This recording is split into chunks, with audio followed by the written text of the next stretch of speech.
Hello friends. वैसे तो आप मुझे जान ही रहे हैं, लेकिन फिर भी मैं थोड़ा और आज अपने बारे में आपको बताता हूँ।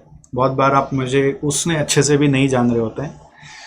2004 की बात है, जब मैं सीए में इनरोल किया था फाउंडेशन में। तो फाउंडेशन एग्ज़ाम ऐसे कैजुअली दिया, दोस्त दोस्त के भरोसे। क्लासेस ली थी, बट सीए का अस्तित्व क्या है वो नहीं मालूम था। बस एग्ज़ाम दे रहे थे, बोलकर दे रहे थे, पास कर गए। अब मेरे फ्रेंड्स ग्रुप में मेरा सेकंड हाईएस्ट मार्क्स आया, तो मैं उसी में बहुत खुश था कि सबसे मेरा सेकंड हाईएस्ट आ गया, बहुत अच्छा गया मैं। फिर एक दिन की बात है कि मैं अपने पापा के ऑफिस में बैठा हुआ था और वहाँ पे उनके कोई परिचित थे जिनके बच्चे भी सीए कर रहे थे और वो ऑल इंडिया रैंक होल्डर थे, ऐसा मुझे पता चला। तो उन्होंने मुझे सीए के पढ़ाई के बारे में पूछा, कैसा चल रहा है, क्या कर रहे हो। तो फिर उन्होंने ये समझाया कि ये एग्ज़ाम ऑल इंडिया लेवल का एग्ज़ाम है और यहाँ पे एक पॉसिबिलिटी है कि तुम अपनी पहचान बना सकते हो एक बार यदि तुम्हारा रैंक आ गया तो। वो बात तो जब बोल रहे थे तो मेरे दिमाग में घुस नहीं रही थी, क्योंकि मेरे को लग रहा था कहाँ मैं ऑर्डिनरी सा स्टूडेंट और कहाँ ऑल इंडिया रैंक की बात। हालांकि मैं स्कूल टॉपर होता था, 8, 9, 10 में क्लास फर्स्ट आता था। स्कूल में मेरा गोल्ड मेडल भी मिला था बिकॉज ऑफ कंसिस्टेंट परफॉर्मेंस। 11, 12 में मेरा परफॉर्मेंस बहुत डाउन हो गया था, तो मैं अपने आप को उतना अच्छा स्टूडेंट अब मान ही नहीं रहा था अंदर से। तो समझाए जा रहे थे, तो बात जो है वो भेजे में घुसी नहीं रही थी। लास्ट में उन्होंने बोला कि देख, तेरे पापा को मैं बोल दूंगा, वो तेरे को कुछ नहीं पढ़ाएंगे अगर मैं बोल दूंगा तो, और मैं बोल दूंगा तो तेरे को बहुत पढ़ाने में हेल्प करेंगे, प्रोवाइडेड तू मुझे कमिट कर कि तू रैंक के लिए कोशिश करेगा। तो मैंने बोला हाँ, कोशिश जरूर कर सकता हूँ, ये नहीं गारंटी दे सकता है कि रैंक आएगा। नहीं, गारंटी नहीं चाहिए, कोशिश करना है। तो ये बोलकर जब मैं ऑफिस से निकला तो मेरे दिमाग में कहीं ना कहीं पढ़ाई के प्रति एक सीरियसनेस अलग लेवल का आना शुरू हुआ। और आपको मैं बताऊं, इंटरमीडिएट में मैं जैसे फाउंडेशन में सारा सब्जेक्ट क्लासेस में पढ़ रहा था, इंटरमीडिएट में सिर्फ एक सब्जेक्ट की मैं क्लास लिया था, वो भी पूरे शिद्दत से नहीं करता था। बाकी सारा सब्जेक्ट मैं खुद से पढ़ता था, अपने दोस्तों के हेल्प ले लेकर, समझ के, डीप में घुस के, और पूरे शिद्दत से एग्ज़ाम देने का प्रयास किया। उस समय सीएस इंटर का पहला एग्ज़ाम था, दैट वाज इन 2005 दिसंबर। फिर उसके बाद मैंने दिया नवंबर 2006 में जाकर सी इंटर, और फिर मैंने दिया दिसंबर 2007 में सीएस फाइनल। तो इन तीनों में ऑल इंडिया रैंक आया। सीएस में आया all India 3rd, CF inter में आया all India 27th, CS final में आया all India 5th। It was magical. Classes as such सारे सब्जेक्ट्स का नहीं, कुछ सब्जेक्ट्स का लिया था, जितना मेरा पॉकेट परमिट करा था बस उतना ही।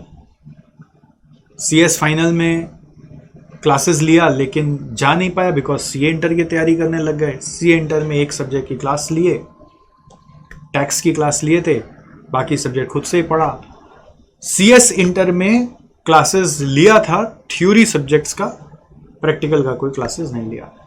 And this way I could manage and I could get ahead of it. तो इस पीछे में पूरा आप बोलेंगे क्लासेस बिना रैंक आ गया, तो फिर आप क्लासेस में क्या बताना चाह रहे हो। इस पीछे में ना मेरे साथ एक बहुत अच्छा ब्लेसिंग हुआ कि मैं क्लासेस लिए बिना भी अपने जो फ्रेंड्स थे उनके सारे टीचर्स से जाके मिलता जरूर रहता था। तो वो सारे टीचर्स मुझे जानते थे, तो मैं उन टीचर्स के साथ इतना कनेक्टेड था कि उनका नोट्स भी मुझे मिल जाता था, उनका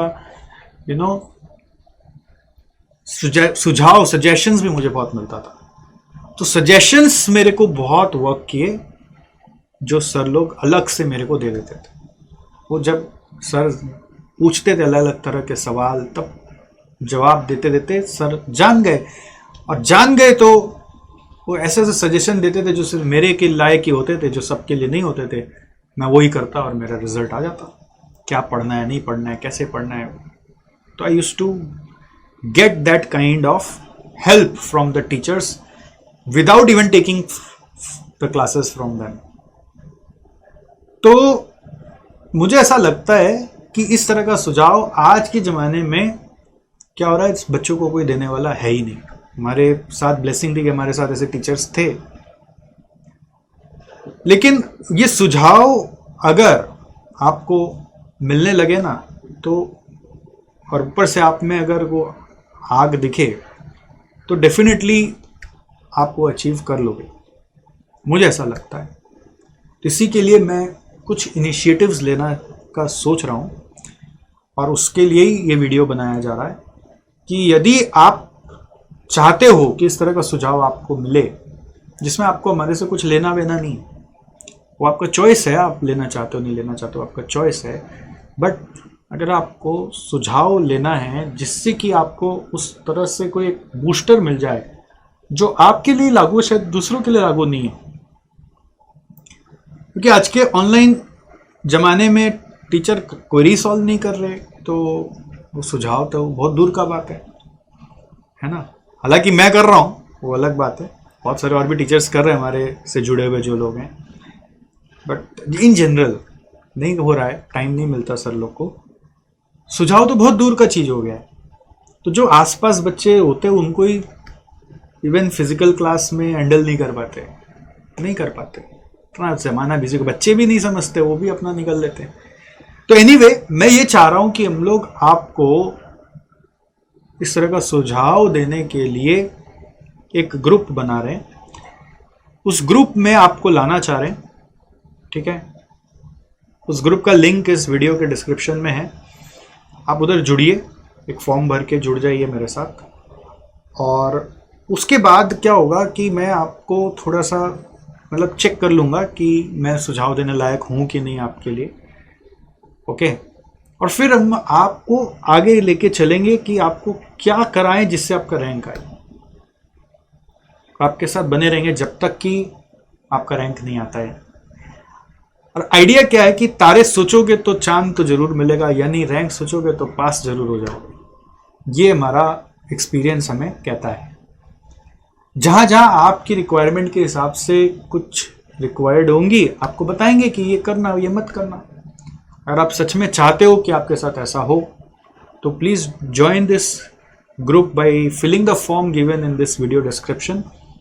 there is no commitment. Interesting चीज is there is no commitment कि हम आपसे कुछ लेंगे, बट कुछ नीड होगा तो आपको बताएंगे कि तुम्हारे में कमी हो रहा है, तुमको अपने ऊपर कवर अप करना है. और अगर आप वो कर लेते हो तो डेफिनेटली आपका परफॉर्मेंस बढ़ जाएगा. कोशिश करेंगे कि लिमिटेड लोग को लेके चलें. अभी आप एप्लीकेशन में तो सभी आ जाओ, बट किसको किसको हेल्प कर पाएंगे नहीं कर पाएंगे वो हम लोग देखेंगे और उनको लेके आगे बढ़ के कोशिश करते हैं. और कोशिश करने वालों की कभी हार नहीं होती, आपको मालूम ही है. Nothing to lose, right.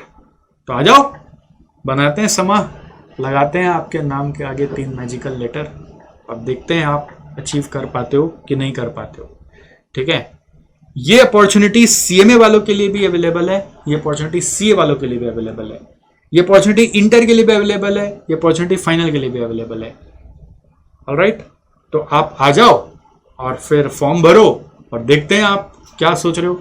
और प्लीज हो सके तो अपने भाइयों दोस्तों परिवार वालों के साथ भी शेयर कर देना कि भाई ट्राई करने में क्या जाता है.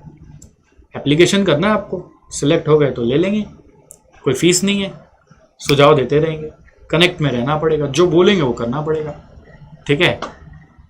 चलिए, thank you so much. I will see you soon inside the mindset of rankers.